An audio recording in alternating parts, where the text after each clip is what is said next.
Okay, dear students, now welcome to this video or to this lecture in which I'm going to talk about semantics as I promised you. I'm not going to talk in detail because now the information I give you is almost oriented to your exam. Oriented, I mean, they make use of them. I know I don't want to say that they are totally oriented to the exam, to the final exam, but you of course you are going to make use of.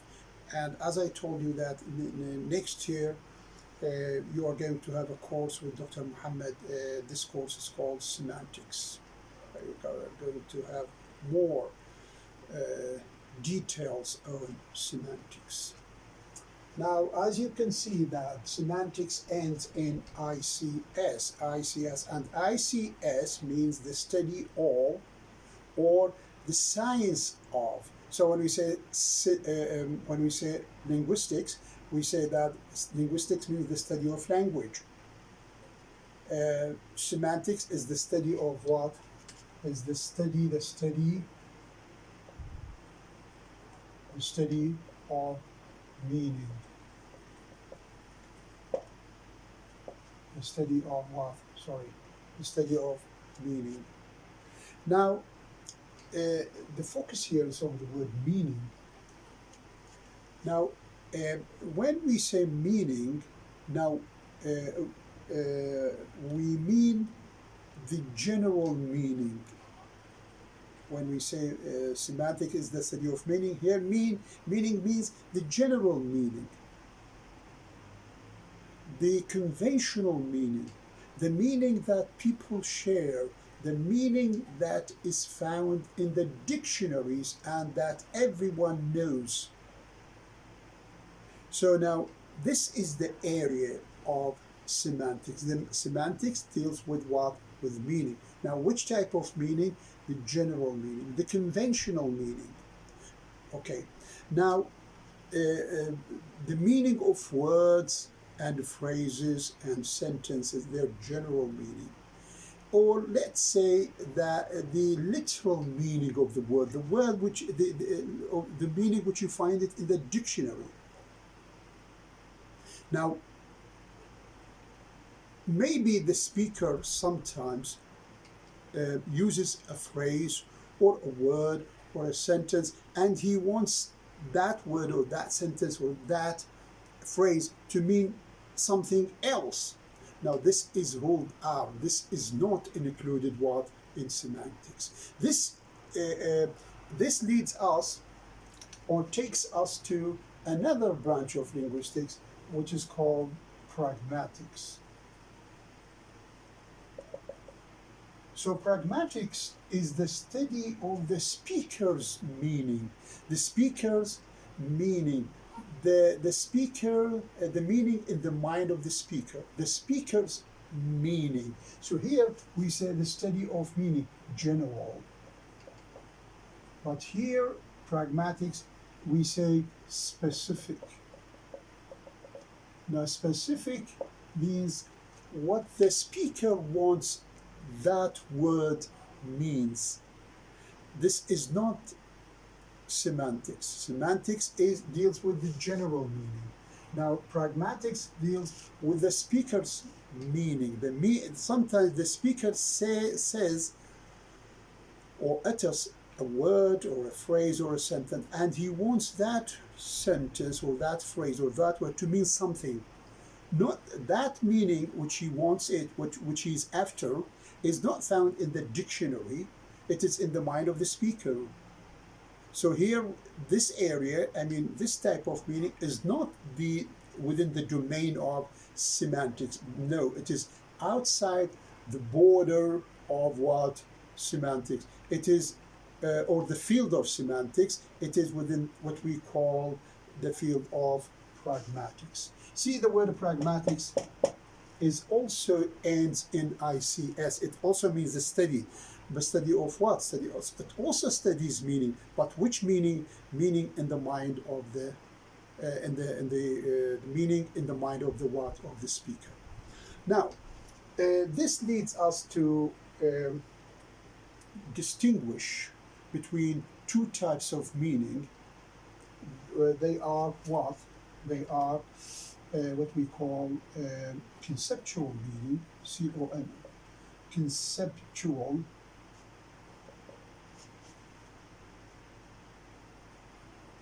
meaning,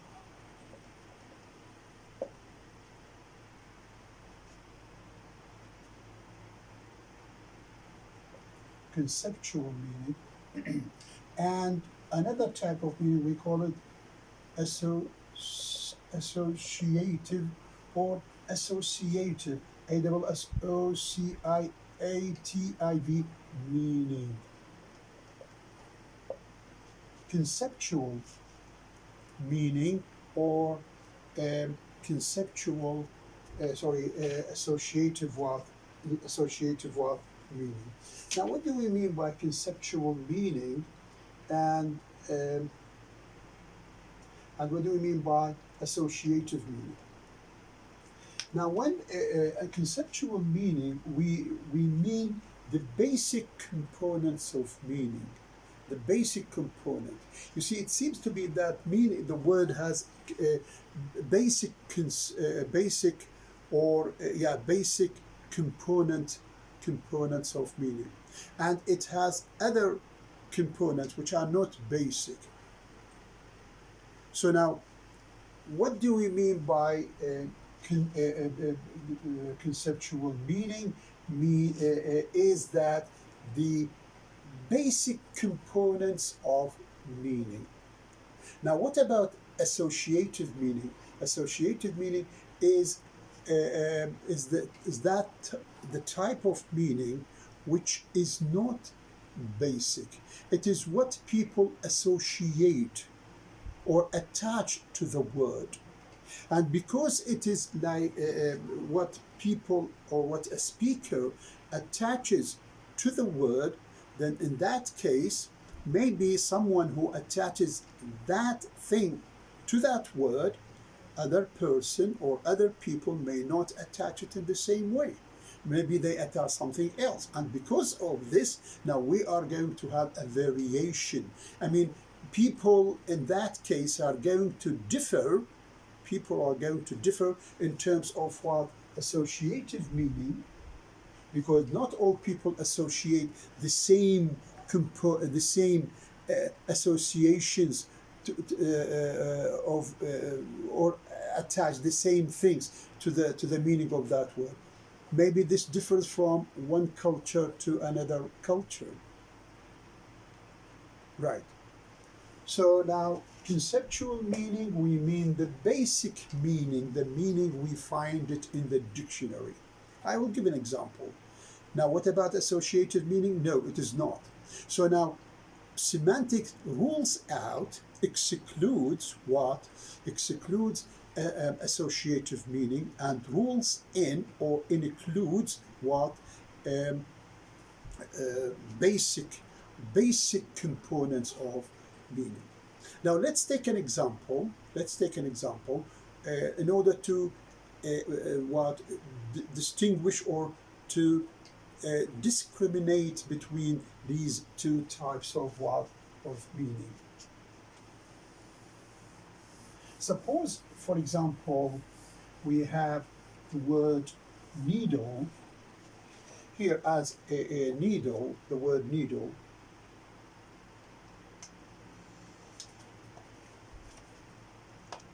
The word needle, for example, needle. Now, the basic components,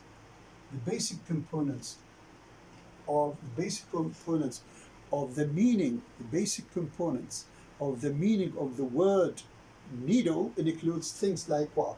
Like, for example, as he says here, first of all, thin.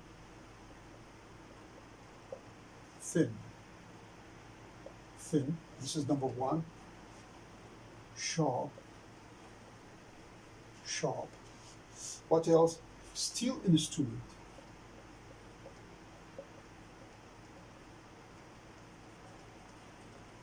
Now these basic thin, sharp, steel instrument. Now these basic things, these you find it in every dictionary. Every dictionary, when it describes, when it gives the meaning of the word needle, it says it is an instrument which is thin and which is sharp. And some other dictionaries say it has a hole or it has an eye, and it is used in sewing, for example. Now, these things are general. You find it in every dictionary. But when we come to associative meaning, now what about associative meaning? Associative meaning is things that are not like this. Now, when you go to the dictionary, you do not find these things in the associative meaning. No, this is what people associate. So now this is the conceptual. Now, what about the associative? The associative is meaning includes things like what? Things like, as he says here, blood. So pain, illness,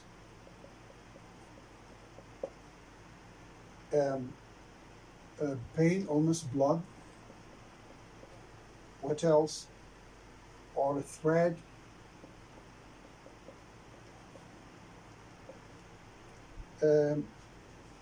Hard to find.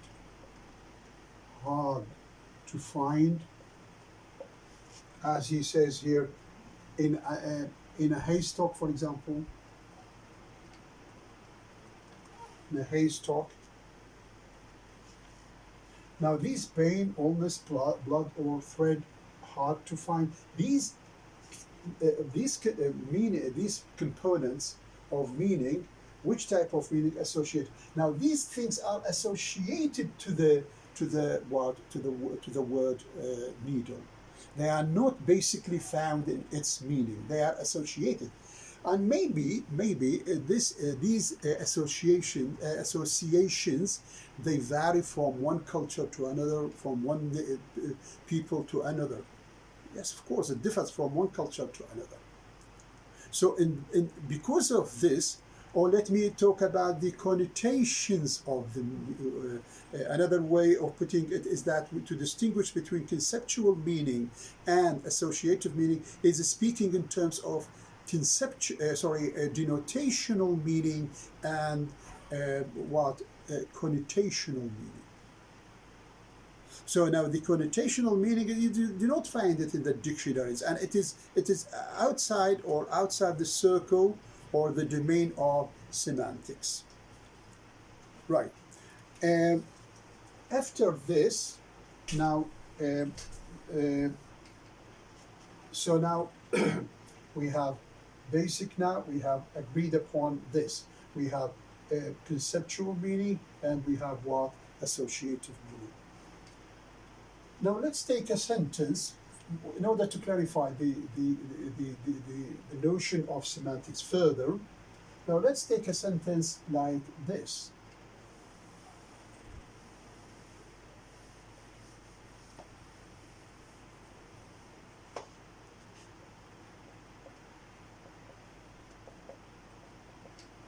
Denotation, meaning,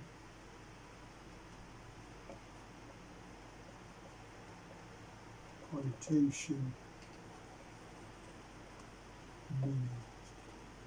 Denotation, what the word denotes, what the word means. Connotation, associations, as we have just clarified. Now let's take a sentence like this.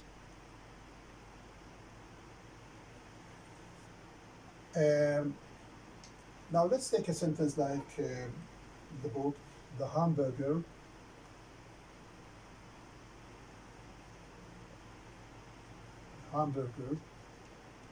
ate the boy.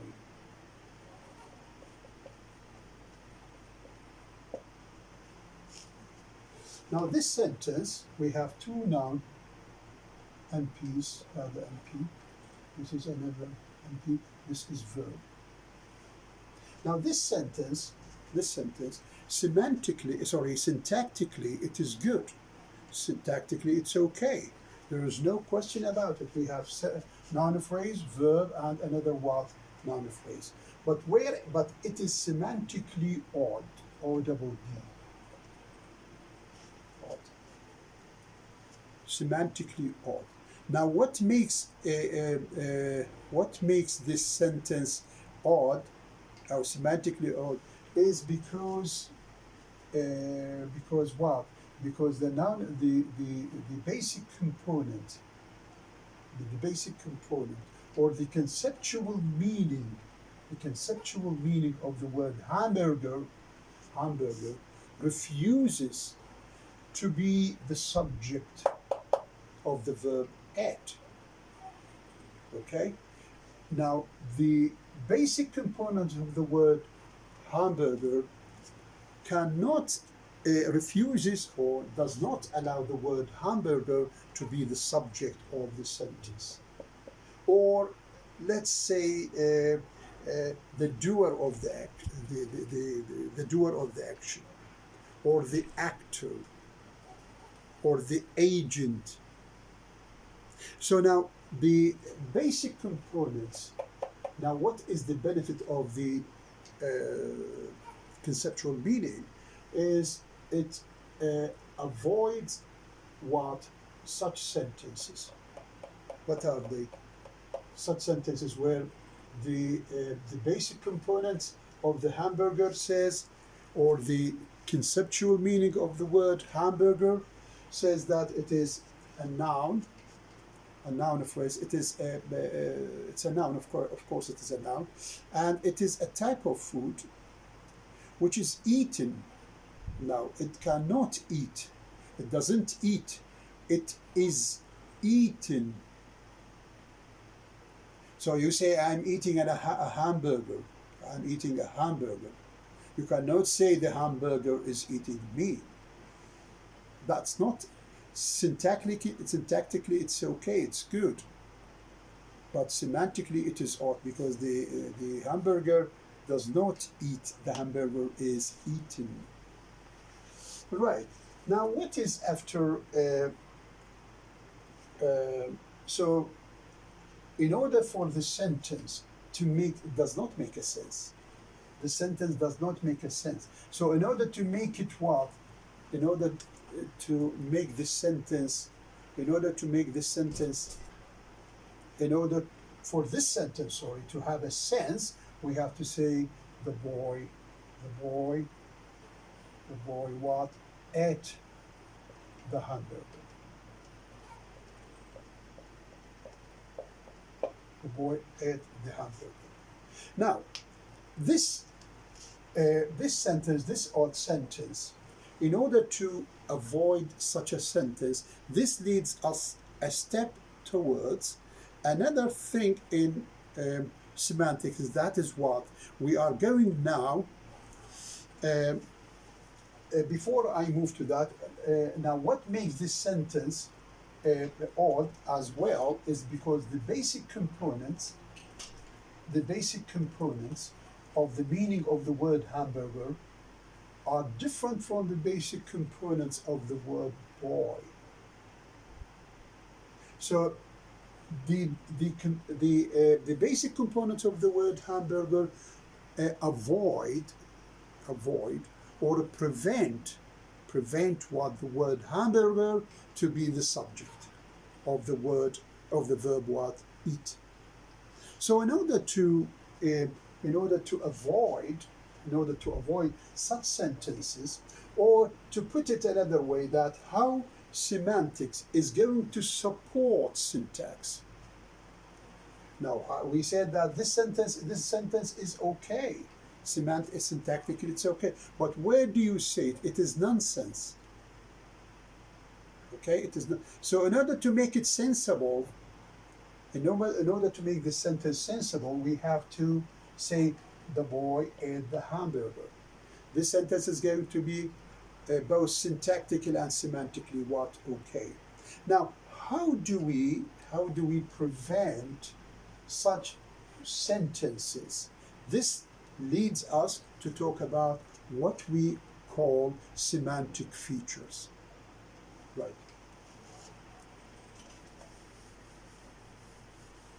Right. Now, semantic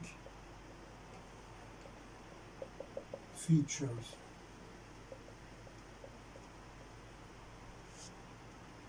Now, what do we mean by semantic features? By semantic features, we mean that each noun has certain features or certain components. Now, these components or these components or these features make it distinguished or distinct from another noun. Now, how? Um, Now, suppose, for example, we take the general feature of what we call animate being. This is a general what? A general feature, and this general feature has another features or by means of which we can distinguish between nouns. Animate beings, animate beings have certain features. Now, these these features or animate beings features are going to make us distinguish between what? Between nouns. And they help us later on, or in turn, they are going to help us to avoid uttering or using what? Odd sentences. So now we have and animate beings, they have certain features which they share it, like what? Now, any feature that a noun has, we are going to use the plus mark or plus sign. And when that noun doesn't have that feature, we are going to give it what? Minus sign or minus mark. Right. So now let's take what these nouns, and then we are going to distinguish between them in terms of the components or the features of animate beings. We are going to write these features, and then we distinguish between what? Between these nouns in terms of what? These semantic features. Take, for example, now the word table,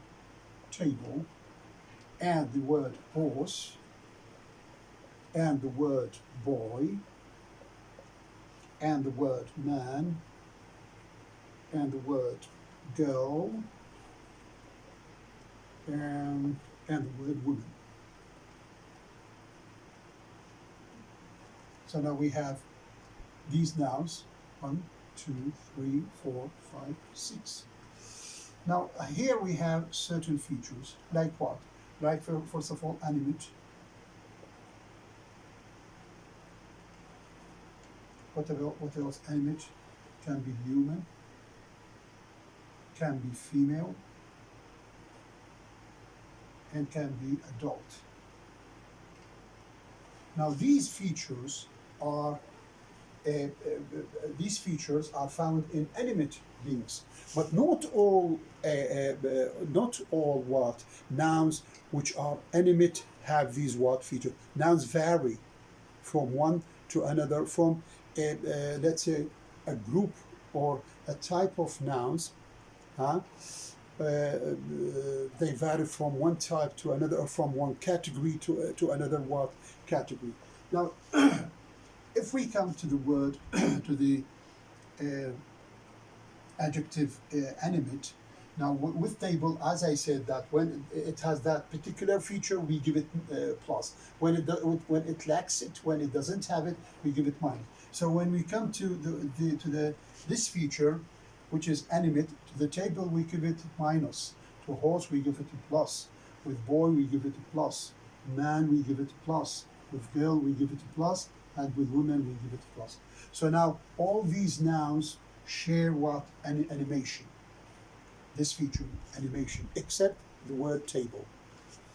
So here we have 1, 2, 3, 4, 5 nouns. All these nouns have are what they share the sense or the feature of animation.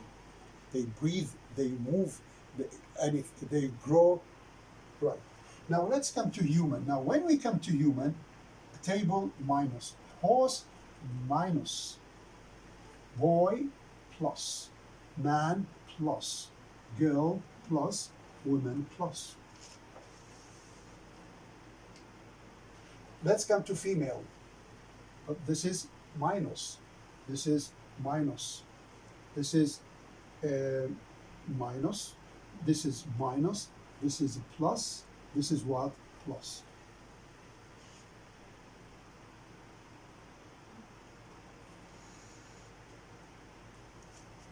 This is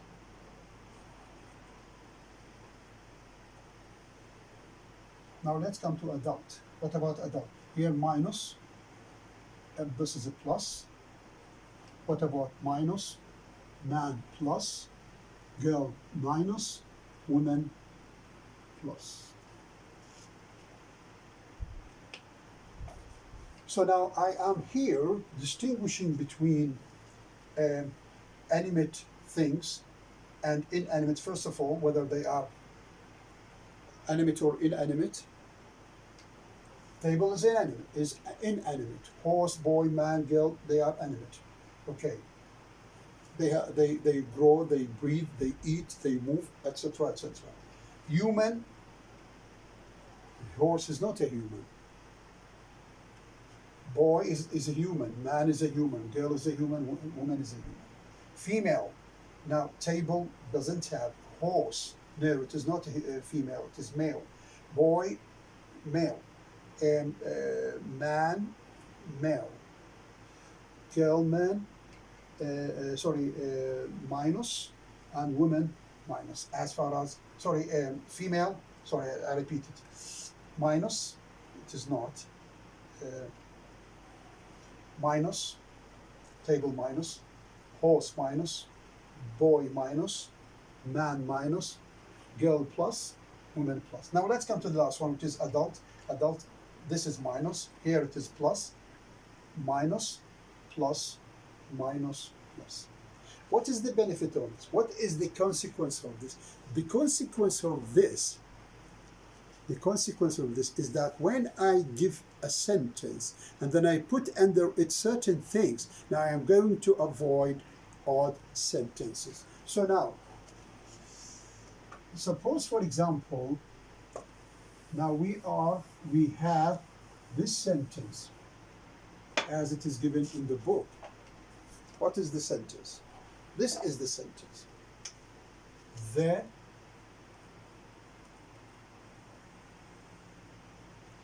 then we have is reading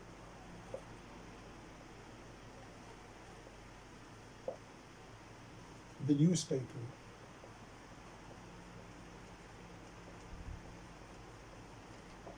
And then here, under this slot or under this line, I put noun plus. Plus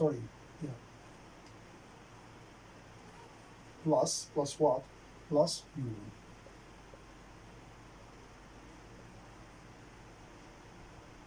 So because of this semantic feature, which is what? Plus a human, we are not going to use neither this nor this. Why? Because these are non-human. They are non-human. But so if I put the boy, the man, the girl, and the woman, each of these nouns gives me a sentence which is syntactically good and semantically good as well. So it is not an odd sentence. Both semantically and syntactically what? Correct. So here, now the benefit of the semantic features is that benefit is that they help us to avoid what uh, odd sentences. This is this shows us how semantics supports syntax.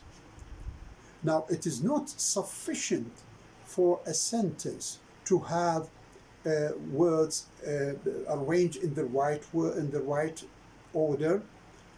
I mean, it has MP plus VP plus MP. This is not enough. We have to be careful about the selection or the choice of that, both the first MP and the second MP. Now, these semantic features help us to choose to select the noun according to this that suits with the verb here. Read. Now, this information, noun plus a human, excludes using table and the word horse, because both of them are what are non-human.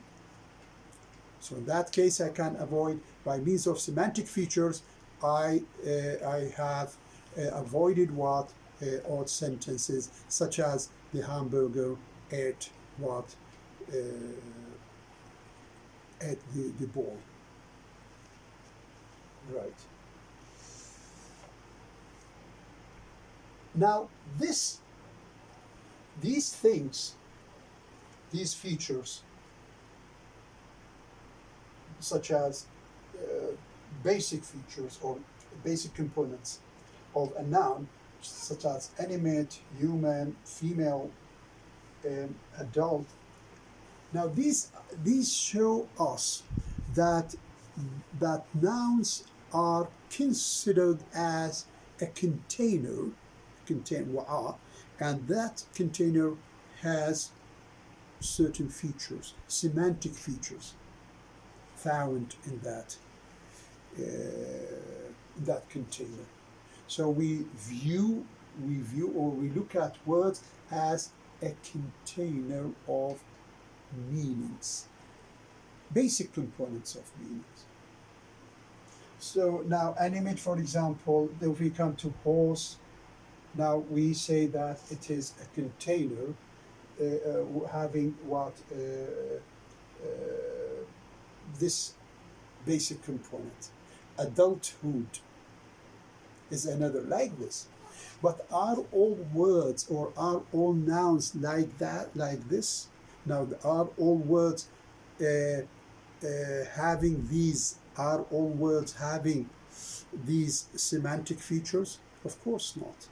Now, when we talk about abstract things such as the word advice, we find that it is not possible to use these semantic features like animate, human, female, adult with the word advice. So it is not so accurate looking at words like this. It is not always accurate. And it is not 100% correct. Right. Now this leads us to be more specific, to be more accurate in determining the meaning or distinguish between nouns. We move to something else. That is what we call semantic, not semantic features, but semantic roles.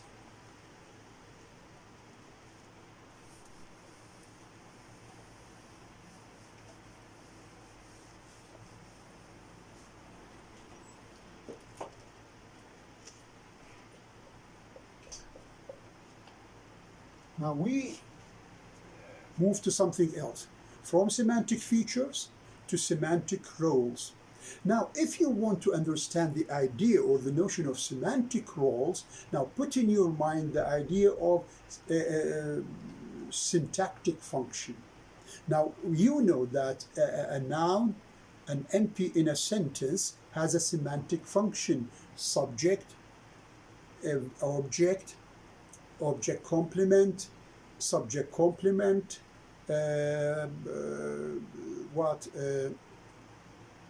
what NP that comes after a noun that comes after object of the preposition. Okay, so now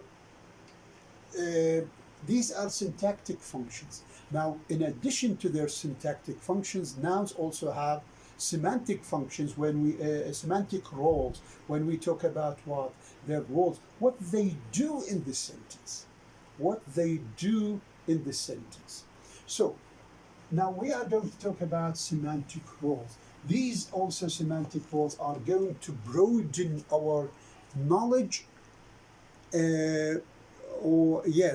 broaden our knowledge, or widen our, or enlarge our information concerning or about about semantics. Now, semantic roles include things like this. First of all, agents. Now, agents is, what does it mean? Agents means a noun that does or performs an action. Agent, or we call it what? Actor, doer of the action, the doer of the action. Now, what does the agent do? The agent performs an action, does an action. Now, we call it what? Agents. Now, the noun that is affected by what the agent does, what the agent does, we call it theme. We call it theme, or we call it what? Patient. Theme or patient. Theme or patient. So now, theme or patient is affected by what the agent does. So now when I say Ali kicked the ball, now Ali is agent. What did Ali do? Ali kicked the ball. The ball was kicked by Ali. The ball is affected by the action of kicking, which is instigating, or the instigator, which is made by what the instigator, Ali instigator of the action. The one who does the action. Ali is the instigator of the action, what? Kicking. The ball is affected. Now, sometimes the patient is not always like this. Is not always affected by an action. No, but it is not like this. The ball is red, for example. Here it is also, we call it what? Patient. We call it patient. But here the patient is not like the patient here. It is not affected by what? By an action. No, it is not like that. Or like this, sorry. Later on, I will read to you the definitions given by Giorgio at the end of the book, in the section called glossary. I'll read to you the meanings. After that, we have what we call experiencer. Now, what does it mean, experiencer? Now, sometimes the agent does not do an action, does not perform an action, but it has something. It deals with emotions, sense, state. Here in order to distinguish it from agent, we say experiencer. I feel sick. Here, I is not agent, but it is experiencer, because it is something emotional, something inside you. You are not doing an action. Here, it is not like the sentence here, or the role of Ali here. Ali is the instigator here. Ali kicked the ball. Here, I am not doing anything. I am experiencing something. I feel sick. So when the noun has perceive, يعني, senses something, we call him experiencer.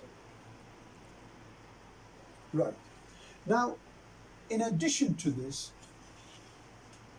now the action, as in the case of syntax, it has an adverb of place and adverb of time. But here in semantics, we are talking about where this action happened, the place or the location of that action. Now we call it location. Okay? We call it what? Location. We will, for example, here,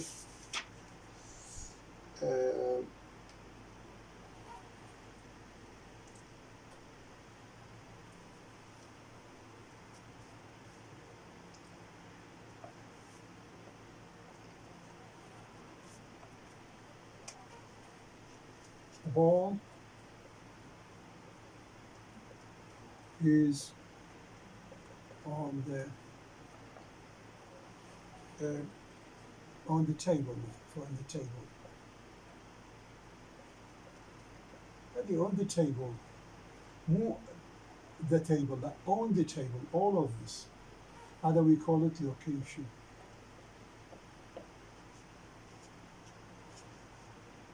We call it location. So now the ball is what? The ball is now patient. More agent now, patient. Like the ball is red, for example. So see here, we call this on the table what? Location. The other two semantic roles are source and what? Goal.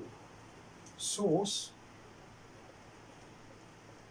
and goal. Now what does it mean, source and goal? Source, from, goal to. We started from Baghdad, we drove from Baghdad to Sulaimania. From Baghdad, this is source, where we said بداية الغاية, بداية الغاية. To Sulaimania, نهاية الغاية. Okay, from to, من إلى, بداية الغاية, نهاية الغاية. How do we call them what? Source and what? And source and what? And goal. Now let me read to you the meaning of each one. Let's come to first of all, agent. What does it mean, agent, here? See, agent, he says, the semantic role of the noun phrase, identifying, يحدد, the one who performs the action of the verb in an event. The boy kicked the ball. The boy is the agent. So the one who does or performs the action in an event performs the action of the verb, because the verb indicates an action. In an event, how do we call it what? Doer of the action. Al-fa'il. Other what? I repeat. The semantic role of the noun phrase, identifying the one who performs, fulfills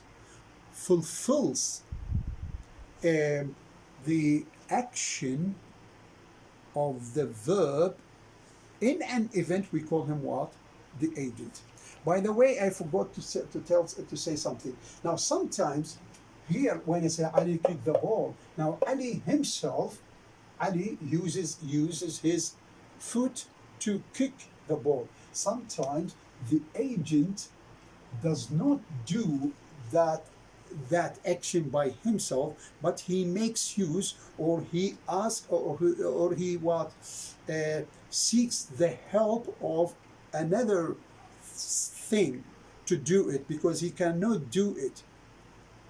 Suppose, for example, you have a nut, or you have a screw, and you want to tighten or untighten that nut or screw. You need to use what? Either a screwdriver or a spanner.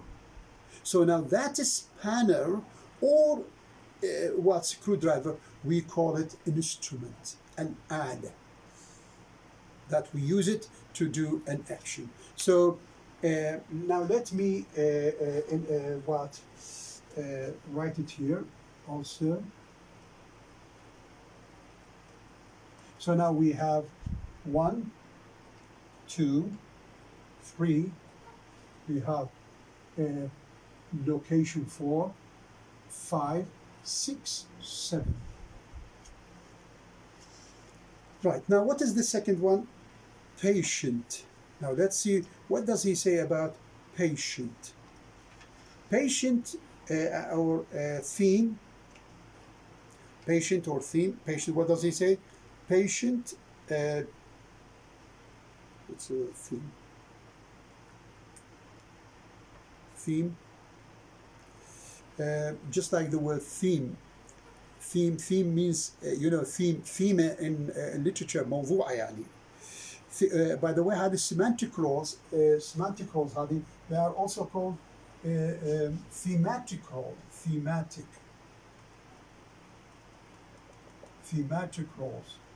They are related to thematic roles. أدوار دلالية. Now let's come to thematic. What does it say? Thematic, the semantic role of the noun phrase used to identify the entity involved in or affected by the action of the verb in an event.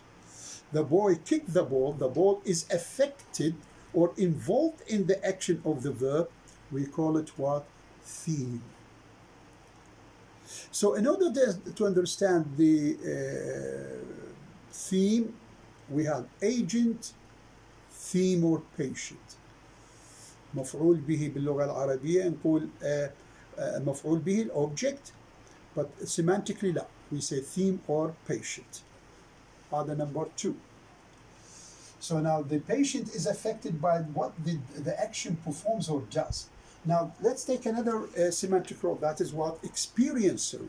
Now what about experiencer? Experiencer means, as he says here, experiencer,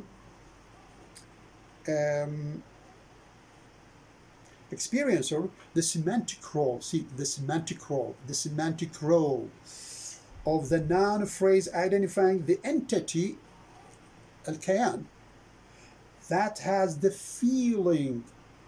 Now when we talk about feeling, perception, idrak, or state described by the verb, see the role of the verb. يعني هنا الverb مو does an action, وإنما describes perception, feeling, state. The boy feels sad. The boy here is not an agent. The boy is an experiencer.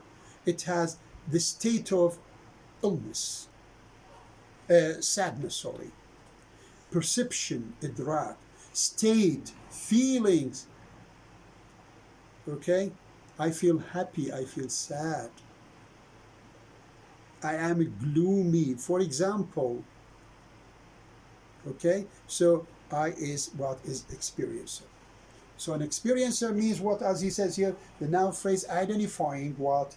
The entity that has the feeling, perception, or state described by the verb. He there performed, here described. Other what? Experiencer. Now what about location? Now what does he say about location? location, he says, the location in semantic, the semantic role شوف كل الدور دلالي of the noun phrase identifying where an entity is where the entity is where the boy is sitting in the classroom مو classroom sorry, here he says the classroom is what is the location. The classroom is what is the location. By the way, طبعا in is included, مو بس location, in the in is included. Right. As I will give an example on this. So we finish from location. Location is where that entity is. Semantic role of the noun phrase where an entity is. Where is it? The boy is in the classroom. In the classroom is the what is the location. So after location we have instrument, because here instrument. What is the meaning of instrument? Instrument, as he says here, semantic role of the noun phrase identifying يحدد the entity that is used to perform the action. Now the agent cannot does or perform that action by himself, but he has to use an instrument of the verb, the action of the verb. For example, the boy cut the rope with a razor. With a razor, a razor is what? A razor is what? Is an instrument. A razor is what? Is an instrument. Now, what about the last two things that they are source and goal? Source, as he says here, source, source, semantic role of the noun phrase identifying where an entity moves from. Where an entity moves from. Moves from, moves to. That's the other thing. The boy ran from the house. The house is the what is the source. بداية الغاية. Now what about goal? What about goal? What does he say about goal? Goal, he says here, goal, he says here, semantic role of the noun phrase identifying where an entity moves to. So now the difference between source and goal is moves from and moves to. Moves from and moves to. بداية الغاية ونهاية الغاية. من بداية الغاية تحركت من بغداد. بداية الغاية هذا سوء إلى البصرة. إلى البصرة أو إلى البصرة هي نهاية الغاية. زين. These are the semantic roles. Now let's take an examples. راح ناخذ examples and then we name them according to their semantic roles.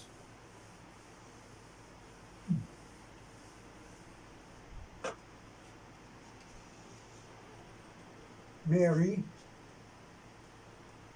saw a fly on the wall.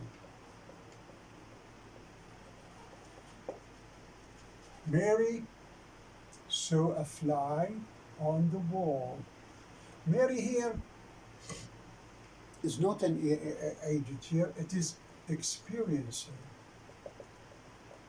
because perception, state, feeling, perception, experiencer. Fly, so fly had a patient. And on the wall, location, all of this. Fly, patient, on the wall, location. Right. Number two, she borrowed a magazine from George.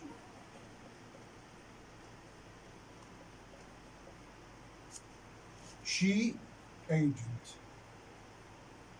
What did she borrow?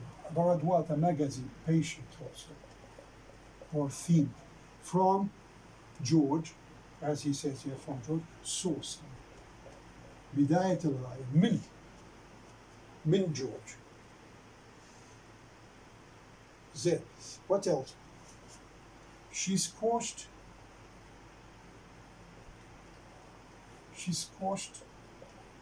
the bug. سحقت with a magazine.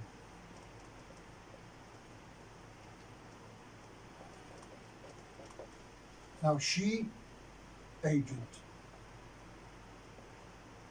The bug, see the verb here, the bug patient. She performed an action by the verb. The verb has an action. What is the action squashing? Did by she's the instigator. Patient is what? Patient is the, the bug is what? Is the patient. And with a magazine here, she didn't do the action herself, but she resorted to a magazine, and we call it what? Instrument. Instrument.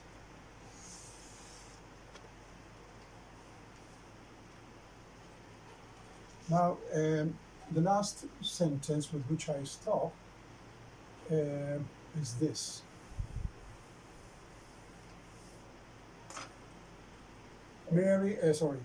She handed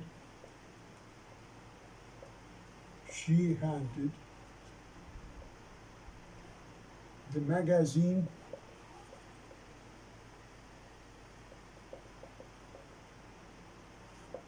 back to George. Back to George. Back to George. So she agent. The magazine patient. And back to George, other girl.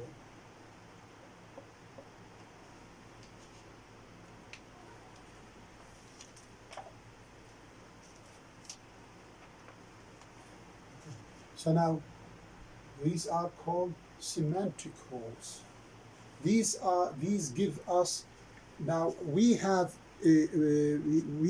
learned now the semantic roles the noun phrase does in the sentence.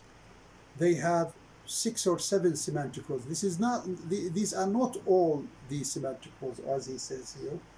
There are others. Now, knowing the coming to know the definition of what a semantic role, or what a noun, what role does that or a noun does, will help us to give sentences which are not odd as far as meaning is concerned. Here, she does an action. What is it? She handed agent. Okay, right. These broaden our knowledge about semantics. Now, I will send you, of course, we are not going to stop here. I'll send you another video which talks about lexical relations. So now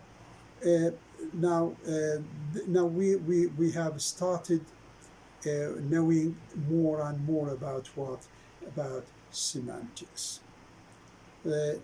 Tomorrow, God willing, I'll send you another video, which is in which I talk about lexical relationships. Now, words in a sentence, or words, are not like particles in the air. No, they are related. There are ties between. They are linked. In what sense they are linked? Tomorrow we are going to discover or find out these lexical relationships between words. Thank you very much.